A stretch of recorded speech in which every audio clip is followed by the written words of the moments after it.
দিয়ে দেখো কি বলছে, ধরতে পারতে হবে, মেকআপ ধরতে পারতে হবে। আমি যত টাইপের চিত্র দিয়ে পরীক্ষায় প্রশ্ন আসে সবগুলো টাইপ কিন্তু অ্যানালাইসিস করে দিচ্ছি। দেখো চিত্রের সি কেন্দ্র বিশিষ্ট বৃত্তটি দ্বারা এক সক্ষের সাধাংশ নির্ণয় করো। এখন এক সক্ষের সাধাংশ বের করার জন্য আগে তো বৃত্তের সমীকরণটা বের করতে হবে, তাই না?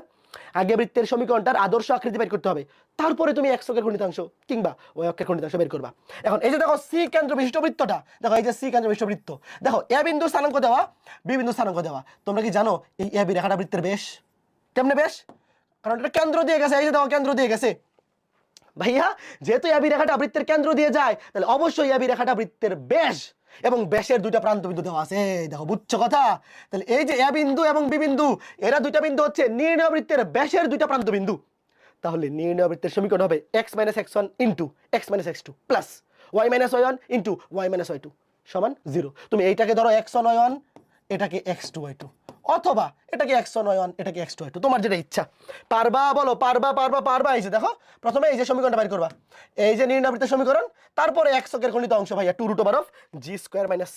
আশা করি সবাই এই পর্যন্ত বুঝতে পারছো।